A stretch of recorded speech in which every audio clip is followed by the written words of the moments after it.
Olá, bem-vindos de volta, né, a nossa aula sobre, continuando a nossa aula sobre ordenações irrestritas. A gente falou sobre o PCA, vai continuar aqui falando sobre a CA, né, análise de correspondência. Um outro sinônimo dela é Reciprocal Averaging, né, RA. Então, você pode encontrar eventualmente esses dois nomes na literatura. Isso acontece porque, como a gente falou na primeira aula, esses métodos acabaram sendo reinventados ou redescobertos por diferentes pessoas, e aí, claro, deram nomes diferentes, aí só depois é que se descobriu que era exatamente o mesmo método. Então a gente falou dos problemas da PCA quando ela é aplicada a matrizes de composição de espécies, né, que tem muitos zeros. Isso a gente mencionou que em casos de gradientes longos a PCA não é muito adequada, porque justamente a distância euclidiana ela não lida bem esses zeros, né, na nossa matriz, uma matriz cheia de zero. Então a PCA é mais adequada quando você tinha uma matriz, né, ou trabalhava com gradiente curtos. E aí enfim, eu comentei isso e deixei a deixa, né, para falar sobre a CA.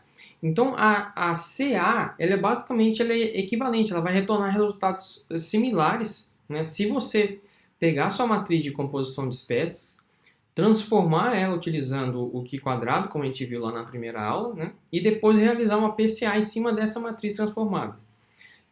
Claro, usando uma matriz de correlação, né? Lembra, eu falei sobre a diferença de PCA com matriz de correlação e covariância. Os resultados vão ser similares. E aqui isso já dá uma informação importante para a gente, porque a CA, né, a análise de correspondência, ela vai preservar a distância de Qi quadrado, tá? Que é uma distância um pouco, ela é melhor, né, para lidar justamente com esses muitos zeros na nossa matriz, né? Coisa que a distância euclidiana ela não lida bem, na verdade ela não foi pensada para lidar com esse tipo de dado. Tá? Então, nesse caso, né, por conta disso, a CA ela é melhor para se tratar, para lidar com gradientes longos. A gente vai mostrar um exemplo exatamente sobre isso daqui a pouquinho, né? A gente vai aprender a interpretar a CA e entender o que quer dizer um gradiente longo ou curto. Eu expliquei rapidamente na aula passada, mas espero que agora fique mais claro, né, essa diferença. Então, aqui a gente vai basicamente, pelo menos no contexto de ecologia, né? Claro que ela serve para outras coisas, principalmente para dados de contagem, tá? Mas aqui a CA a gente vai usar em grande parte, né, quando a gente estiver tratando de uma matriz quadrada, né, de composição de espécies, né, que a gente tem espécie por local, né? E aí a gente pode lidar tanto com dados quantitativos, né, com abundância, ou de incidência, né, presença e ausência, né? Ela serve para os dois casos, porque a distância de Qi quadrado ela lida com esses dois tipos de dados. E aí, por conta da distância de Qi quadrado, ela assume uma relação unimodal, né, entre os objetos, né, uma relação gaussiana entre, no caso aqui, né, um exemplo, as espécies e os locais, tá? E como eu disse, ela é um sinônimo de reciprocal averaging. Então, assim como a gente tem um biplot da PCA, que eu acabei de falar há pouco, a gente também pode fazer um biplot da CA, tá? Vai ser nosso diagrama de ordenação, que a gente vai mostrar dois tipos de informação, né? E aí, como na PCA, né, repetindo, porque isso é importante, ela vai preservar a distância euclidiana, né? Aqui, a CA, ela, pelo fato de preservar a distância de Qi quadrado, a gente vai ter que interpretar o biplot tendo isso em mente, tudo bem? Então, no caso da distância, se a gente fizer qualquer tipo de interpretação em termos de distância entre os objetos no nosso diagrama de ordenação, isso vai estar sendo refletido na distância de Qi quadrado. Essa distância entre eles é que vai ser calculada, né, mostrada para a gente. Isso implica que, né, locais mais próximos entre si no espaço, elas têm frequência relativa de espécie similar. Então isso é uma coisa muito útil, né, quando você está tentando entender a parecença ou a similaridade dos locais onde você amostrou, né, em termos das espécies que eles compartilham, em termos das espécies que ocorrem lá. Então, será que eventualmente locais que têm uma determinada característica ambiental ou estão localizados num determinado região, elas tendem a ter composição de espécies parecidas, né, em termos de frequência relativa? E aí, claro, você tem que fazer ou ajustar esse tipo de interpretação, tanto quando você estiver falando, usando incidência ou abundância, né? E aqui uma outra coisa bastante importante, né, e bastante útil para a gente interpretar a CA. Espécies próximas de locais, que geralmente, como eu disse, né, como os locais aqui vão ser os descritores, eles eventualmente podem ser representados em forma de seta, mas nem sempre, tá? Isso eventualmente pode ser assim.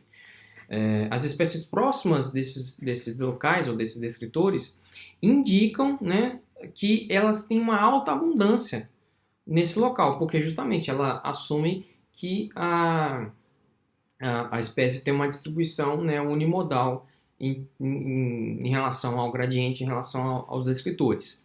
Tá? Então são duas interpretações bastante importantes para a gente, bastante úteis para a gente entender uma CA. Então vamos entender aqui rapidinho esses dois tipos de scaling, né? Justamente assim como na PCA, a gente também tem dois tipos de maneiras de mostrar o nosso diagrama de ordenação aqui. Então esse é o scaling 1, tá? Então isso aqui é uma ordenação que favorece ou que melhora a interpretação entre os locais. Então essa aqui é a nossa matriz de composição de espécies, tudo bem? Aqui a gente tem as espécies nas colunas e os locais nas linhas. Então, realizando uma CA em cima dessa matriz, vai me retornar esse resultado. Então, a gente tem aqui o primeiro eixo, que aqui não tem nenhum nome próprio, digamos assim como na PCA a gente chamava esse eixo de componente principal, aqui a gente simplesmente chama de eixo 1 e eixo 2. Aqui a gente tem o alto valor, né, respectivo dele, né, de cada um, e a gente pode pegar justamente a ideia de que essa espécie aqui, chamada espécie 3, ela tem uma frequência relativa maior nesses dois locais, né, que são chamados de objetos 4 e 5. E aí, de fato, a gente vê que, de fato, tem, entre os locais onde ela ocorre, ela é bastante... ela é mais abundante, né, nesses dois locais, 4 e 5, e justamente no 2, que é o que está aqui mais próximo dela também. Tudo bem? Por que o objeto 2 ela ficou um pouco mais deslocado? Porque, além da espécie 3, a gente também tem a espécie 1 e 2, que ocorrem nela. Por isso que esse objeto ficou um pouquinho mais deslocado aqui, mais próximo da origem, né? E a gente também pode ter um tipo de scaling tipo 2, né? Em que a ordenação das espécies, esse tipo de scaling favorece as espécies, é mais fácil para interpretar as espécies. E aí, claro, que ela vai dar um destaque para um ou para outro. Obviamente, a análise em si, né, o resultado da análise não muda. Vocês veem aqui que os autovalores respectivos eles são exatamente os mesmos, né? É só questão de interpretação mesmo, fica mais fácil para interpretar e exagera um pouco alguma outra relação. Então, continuando em alguns detalhes, eu não vou me alongar muito na CA, né? Ela lida bem com matrizes com vários zeros, né? Se vocês lembrarem do que eu acabei de falar. Isso é uma verdade. O ponto é, dependendo da quantidade de zeros que você tem na sua matriz, isso pode eventualmente ser um problema, né? Porque se você tiver muitos zeros, isso quer dizer que as espécies são muito raras, ou seja, elas ocorrem em poucos locais, né? Isso vai fazer com que a gente tenha, né, poucos uns ou números, né, de abundância, e aí todo o restante da respectiva, pelo menos aquela espécie, é zero, né? A distância de Q quadrado, que é a distância que é preservada na CA, ela acaba dando muito peso para essas espécies, tá, ok? E isso vai ter um efeito, né, no nosso diagrama de ordenação, que eu vou mostrar daqui a pouquinho, mas ele praticamente exagera muito a distância entre essas espécies e o restante, tá? Ele faz isso porque, como a gente viu na aula de coeficientes de associação, o Kuikadada é um tipo de coeficiente assimétrico, né? Ou seja, ele não dá peso, né? Ele não leva em conta os duplos zeros, né? Ele não vai dizer que dois locais são muito parecidos porque eles compartilham ausências. Então é um tipo de, de coeficiente que é adequado para lidar com dados de composição de espécies, mas eventualmente ele pode, dependendo da estrutura da sua matriz, ter um efeito um pouco exacerbado, digamos assim, né? É isso que eu acabei de dizer, né? Ele exagera a distância. Então, as espécies raras elas aparecem muito deslocadas no diagrama de ordenação. Um outro probleminha que pode acontecer, né? Problema dependendo do objetivo da sua análise, claro, é o que é chamado de efeito de arco, né? Existe uma vasta literatura sobre isso, porque a partir do momento que essa análise começou a ser muito utilizada, principalmente em ecologia de comunidades, né, as pessoas começaram a perceber esse tipo de problema e esse problema ganhou esse nome, né? Efeito de arco, ou arc effect em inglês, né? Esse tipo de problema ocorre justamente quando você tem gradientes fortes, né? Aqui eu estava falando de gradientes curtos, gradientes longos. Aqui eu estou usando um outro termo, que é gradientes fortes. O que isso quer dizer? Quando você tem um alto turnover nas espécies, ou seja, as espécies ocorrem, se amostra vários locais, só que cada espécie ela ocorre somente em um grupo, né, de locais e não ocorre em nenhum outro. Você passa a ter esse tipo de efeito por conta das propriedades da distância de quadrado, né? E aí o que acontece? Justamente nos extremos do gradiente, né, que você tá mostrando,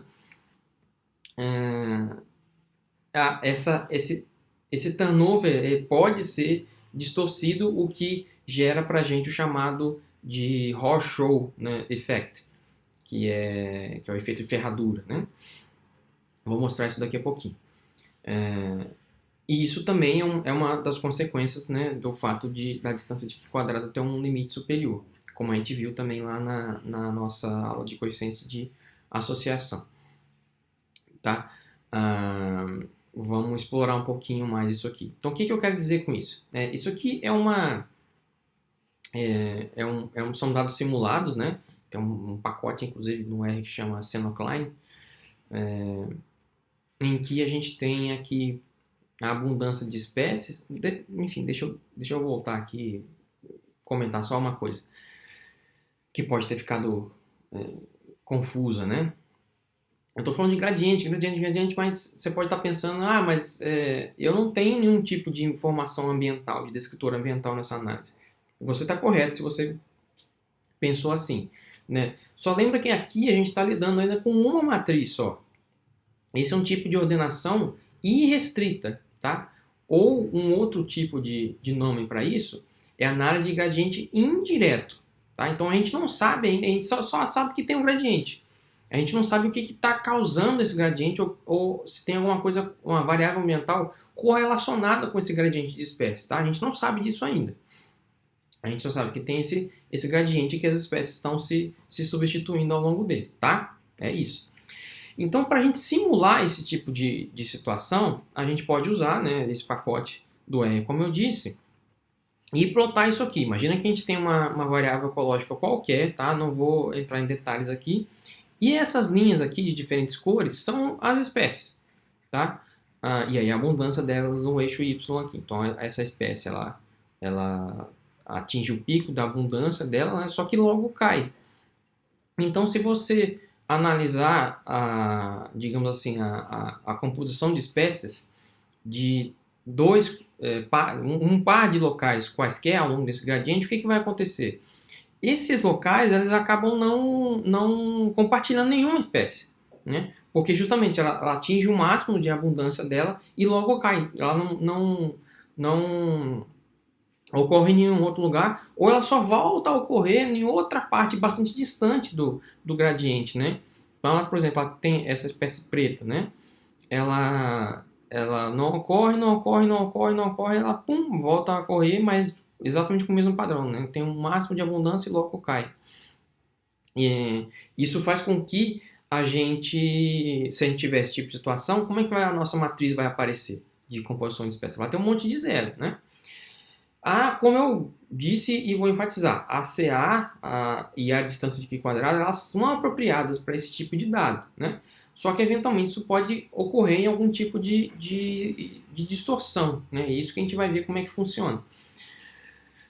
Esse aqui é uns slides do professor Pierre Legendre, que estão disponíveis lá no site dele, e eu estou usando justamente para demonstrar esses efeitos, né?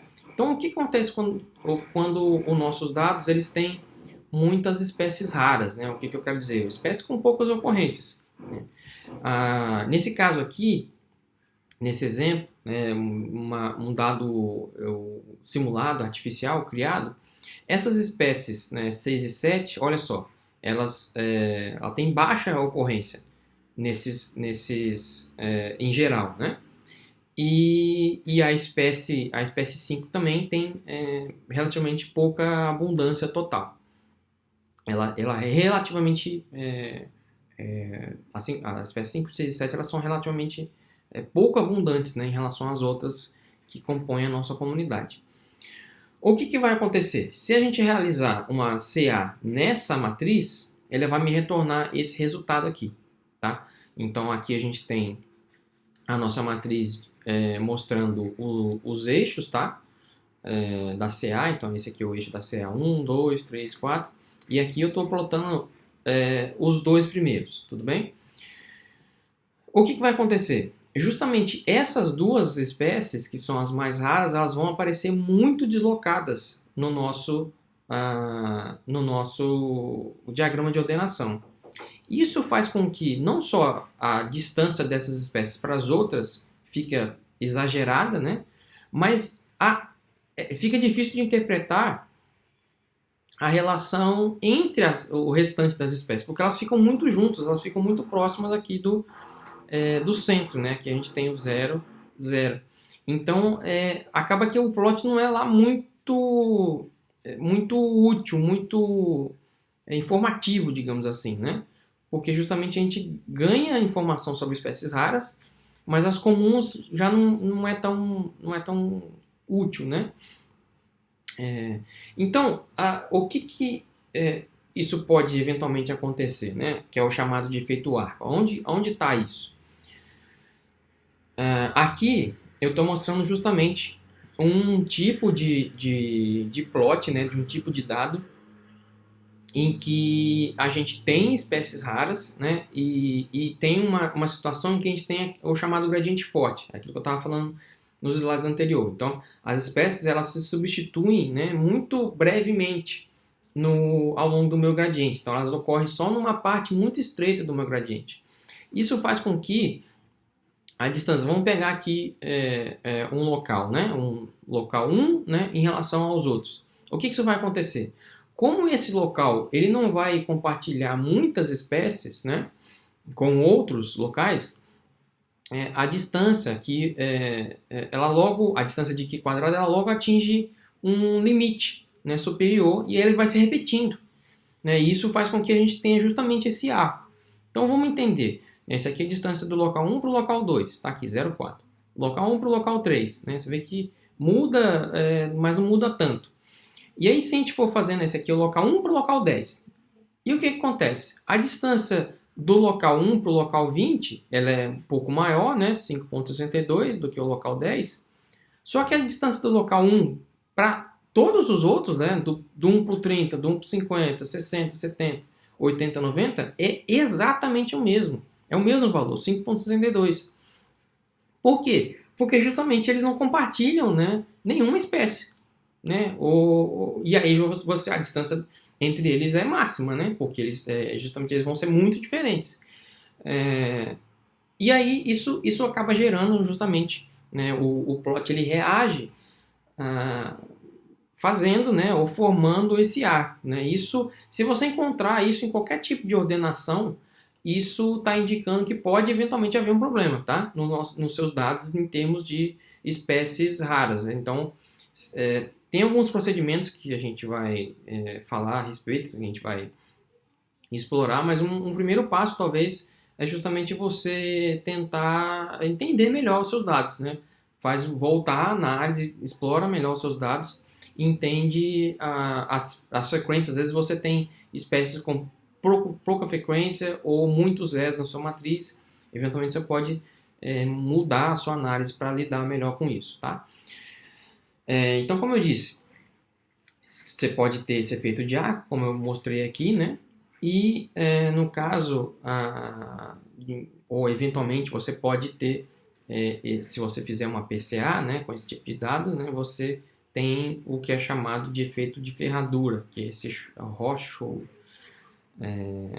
que é essa vista aqui, justamente quando os extremos do gradiente, os dois extremos do gradiente que eu falei lá no comecinho da aula. Então, o que a gente pode fazer nesse caso? Qual que é a implicação desse tipo de efeito, né? Acontece que o segundo eixo, né, da CA, ele não é informativo, porque ele é simplesmente uma transformação quadrática do primeiro, vocês concordam? Porque como no segundo eixo, vamos voltar aqui, talvez fique mais claro. Esse é o primeiro eixo e esse é o segundo eixo, né?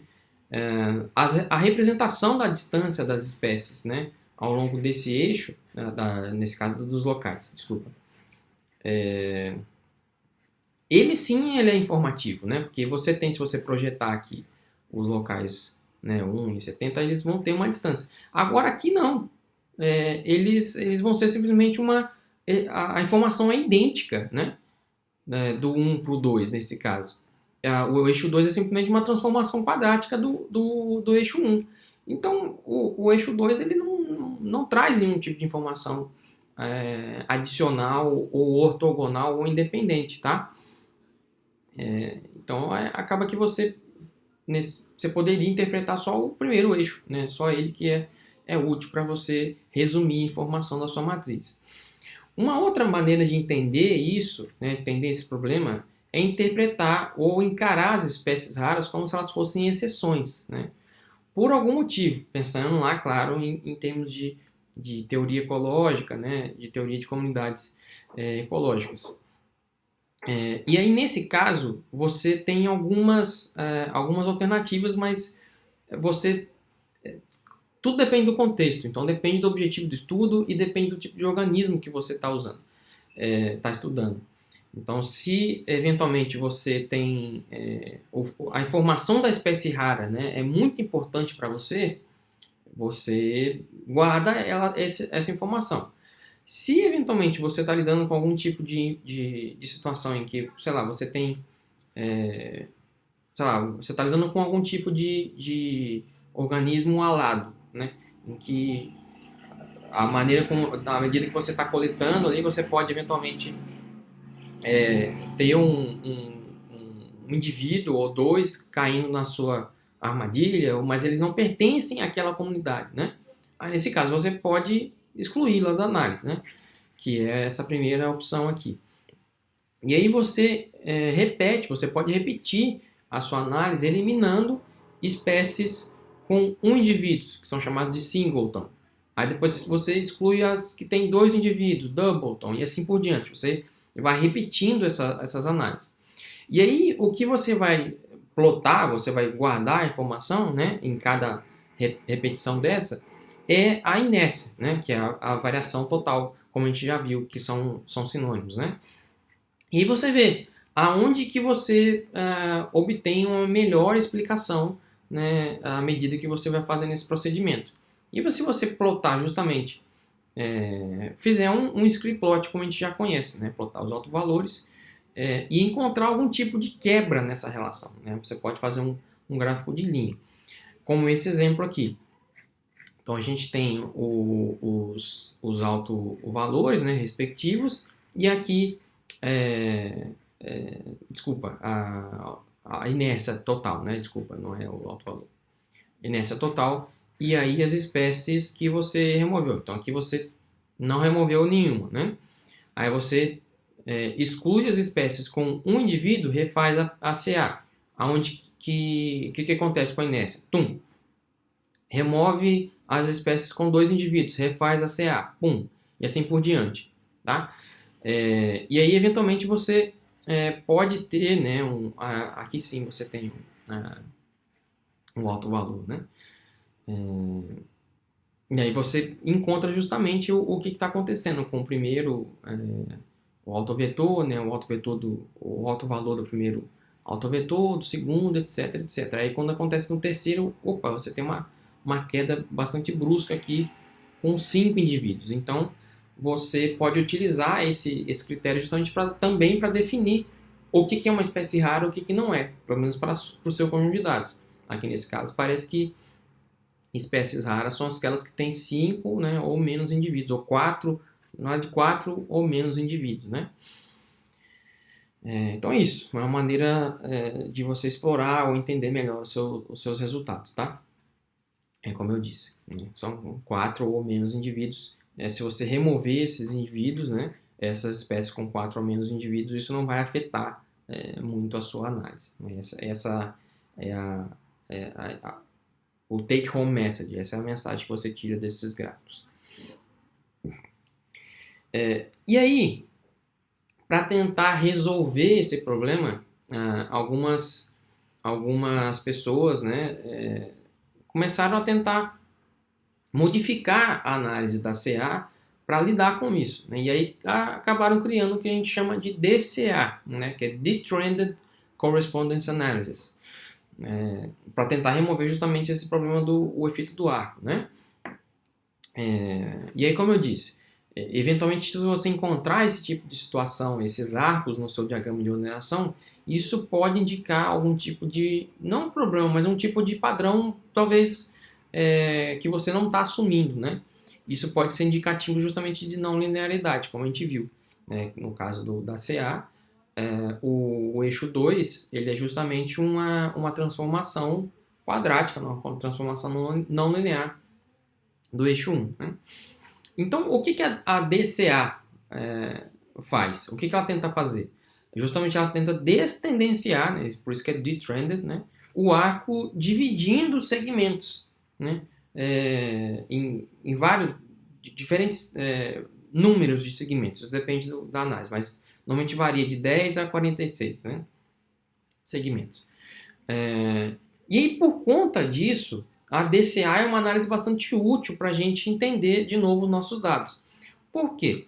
Porque o comprimento do primeiro eixo, né, chamado o DC1, né, do primeiro eixo da análise, ele acaba sendo útil para a gente entender qual o tamanho do gradiente, né? Aquela velha história que eu falei algumas vezes e a gente agora talvez fique mais claro para você.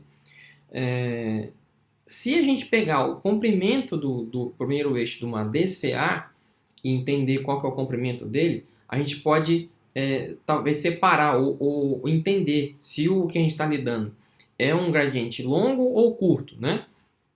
Se o gradiente ele for curto, né, for um gradiente linear, e o comprimento, né, do DCA ele vai ter entre 1 e 3 standard deviation. Né?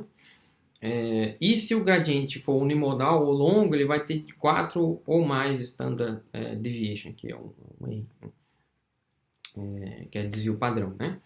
Então você pode utilizar justamente isso, a gente vai retomar esse ponto amanhã, mas para decidir se você utiliza uma CCA, né, que é o equivalente restrito da CA, ou uma RDA, que é um equivalente restrito da PCA, tudo bem? A RDA serve para gradientes curtos e a CCA serve melhor para gradientes longos. Então, justamente o que está acontecendo aqui, né? Se você fizer uma CA, por exemplo, você eventualmente pode ter esse efeito aqui, né, de arco, como a gente já viu. Aqui está mostrando as espécies e os locais, né? E aí o que a CA, a DCA vai fazer é justamente tentar destendenciar, né, tentar esticar esse arco, né, quebrando ele em vários segmentos, né? Aí o comprimento ou quantos segmentos ela vai usar depende justamente do tamanho do seu dado. Aqui é justamente esse mesmo efeito se a gente utilizar a PCA ou a PCOA usando distância euclidiana, né? Enfim, aí o que está acontecendo no eixo 1 e o 2, o eixo 1 e o 3 aqui, quando você faz uma PCA utilizando distância euclidiana, né? Como é que você enxerga esses dados. E aqui você faz uma CA utilizando o Q quadrado, ou uma PCA utilizando o Q quadrado vai te dar o mesmo resultado. Então é isso.